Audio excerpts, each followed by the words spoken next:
Hello again to another Agacalero Reacts, and today we're watching Why Did Christianity Fail in Asia while Succeeding in Europe from Norwegian.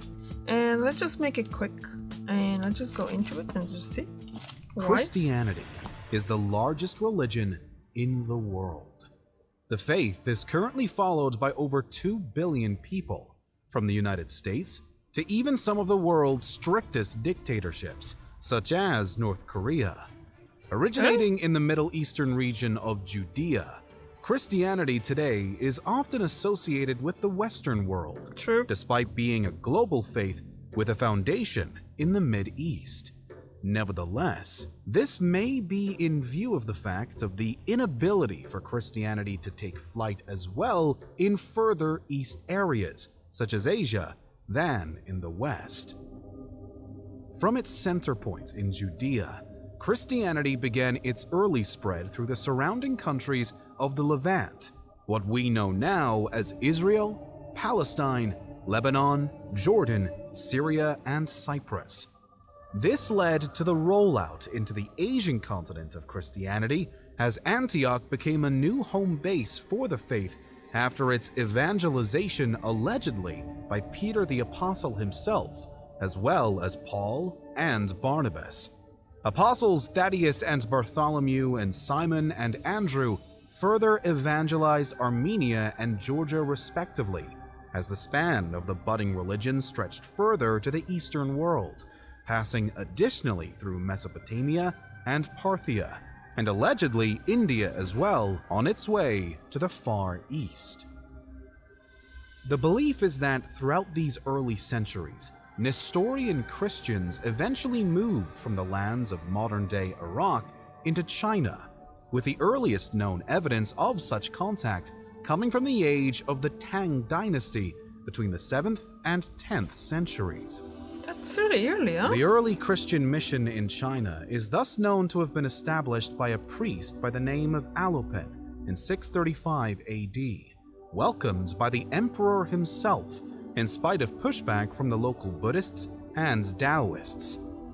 The growth of Christianity in China would surge at first, but then hit a stall under the later, less accepting imperial rulers. Efforts to evangelize would pick up again during the Mongol period, as its leaders tended to be more religiously tolerant, and the prodigious Kublai Khan and many of his relatives had even married a Nestorian woman. The Christian faith was not only tolerated but now welcomed under Mongol rule, and when Catholics attempted to convert the Mongols centuries later, they were amazed to find that Christianity had already reached them. Still, in response to a request for aid in solidifying the Chinese Yuan dynasty, Pope Nicholas IV sent John of Monte Corvino, a Franciscan missionary, to the Mongol court. John was passionate about solidifying and expanding the Christian faith in the Chinese territories, and even went so far as learning the Mongolian language in order to translate parts of the Bible for the locals. His work led to further expansion of Christianity in the region, and even some converts shifting from Eastern Nestorian to Western Catholic Christianity. With the death of the Yuan dynasty in China, however, came the death of the evangelism in the region as the Ming dynasty took over and quickly expressed their intolerance. Christianity in China would not disappear entirely though, and its existence and growth would continue to ebb and flow over the centuries to come. Today, China is home to an estimated 20 million Christian adults, or roughly 2% of the population as of 2018. It's a large number, but nothing compared to the over 60% of America's population being of the Christian faith. China, of course, was far from the only Far East country to be reached by Christianity. In Taiwan, many English and Canadian Presbyterians had brought their religion to the island with notable success. When mainland Chinese residents soon made their way to the Taiwanese island after the mainland's communist takeover, Christianity multiplied.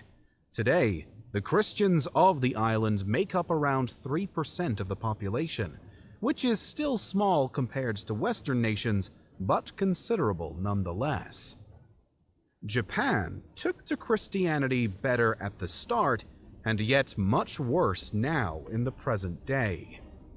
Christians in modern-day Japan account for only around 1% of the contemporary population, notwithstanding the masses of converts centuries prior when Christianity first reached Japanese lands. The 17th century marks the beginning of the end of this era of success for the faith, known as the Christian century in Japan. Some faithful did remain, and when Christian missionaries were eventually allowed to return hundreds of years later, they would discover this fact. Other Asian nations, such as North Korea, furthermore house what one could describe as undercover Christians, thanks to evangelism in the 1800s by many American Protestants. These early Korean Christians quickly became passionate and motivated on their own to continue and share their newfound faith. Modern-day South Korea houses some of the world's largest Christian churches as a result, and a large number of missionaries of their own are now being sent abroad. Nearly 30% of South Korea's population considers themselves Christian today, and even under the rigid totalitarian regime of North Korea, it's believed that feasibly around 1%, the same as Japan, of the people follow the Christian faith.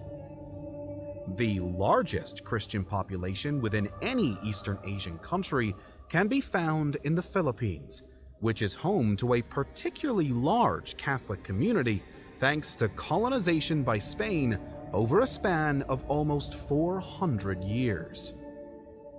Protestants did make their way to the Philippines as well under the later dominion of the Americans, with many missionaries attempting to convert those that the Catholics had failed to. Today, a stunning 78% that's a to lot, 90% yeah. of the population, depending on who you ask, label themselves as Christian. That accounts for over 85 million people.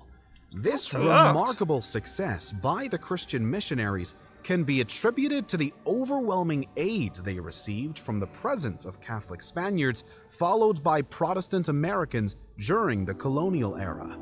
Furthermore, with no widespread centralized religion to contest with the newly introduced Yeah, faith, it's true as well, the isn't it? Philippines The was other countries essentially had an some kind of open religion door, beforehand. just waiting for the Christians to enter and spread the word.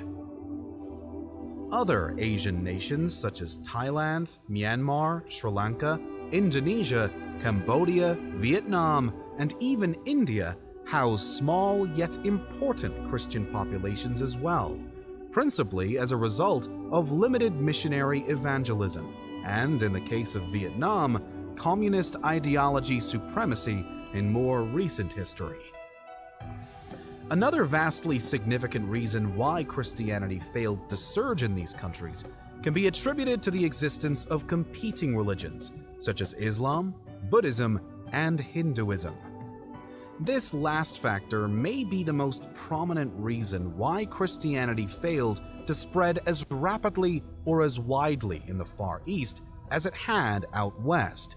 Even if some of the Asian nations had received more Christian missionaries and maybe a more united front between Nestorian, Catholic, and Protestant evangelists, it likely would have made less of a difference than the absence of a strongly solidified local religion to stand in its way. Attempting to convert Buddhists to Christianity was particularly difficult, and thus those countries, such as Thailand, which were strongly Buddhist, tended to resist the acts of missionaries even more. Most of the Christians within these nations were immigrants or otherwise, not local Buddhist converts, although some, of course, did exist. Additionally, some of these more Buddhist nations, like Sri Lanka, were home to other faiths, such as Hinduism and Islam. Islam is another faith that, historically, has held up exceptionally well against the push of outside ideals, and it is Islam that even today stands as the most followed religion across all of Asia. Just behind Islam is not Buddhism, but Hinduism, another creed that, in the case of India, was a particular roadblock for Christian evangelists. Other factors as to why Christianity struggled in Asia might include the facts that the Roman Empire controlled the Middle East at the time of the faith's origin, making it far more likely that the religion would spread more west than east. Or maybe the fact that, considering the placement of such Christian empires as opposed to that of large Islamic empires, there was a general position of Christians to the west and Muslims to the east throughout much of history, thus contributing to the prevalent lack of Christian conquest in the Far East. Adding to that idea would furthermore be the concept that religions often spread through conquest and colonization, both of which were easier to do closer to the home bases of the Christian nations as opposed to making long journeys away from home with their military forces. And still, some suggest that there may have been another important reason: Eastern culture. The idea of guiding principles and a more philosophical approach to life tended to permeate Eastern cultures, which meant that the idea of religions like Christianity or even Islam would have been rather foreign and counterintuitive. Although the eventual massive success of Islam seems to show the willingness of Eastern Asians to adapt to such an idea when more exposure and an early introduction existed. Thus, while there is not one reason why Christianity in Asia fails to take a stronghold throughout the majority of nations, there was a few factors that can be pointed to: the potent presence of Islam, the pre-existing ideas of Buddhism and other Far East belief systems, and the limited exposure to the Christian world. Today, Christianity is the world's largest religion, but in Asia, especially the farther east you go, it remains a prevailing minority.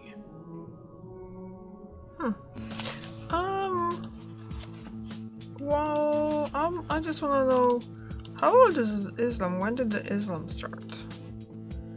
Because I was always thinking it's not as old as Christianity.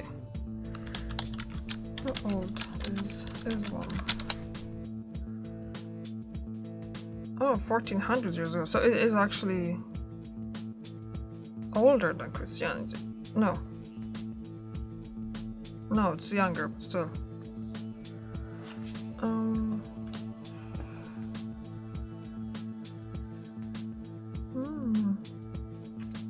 So it is slightly younger, but yeah, I didn't.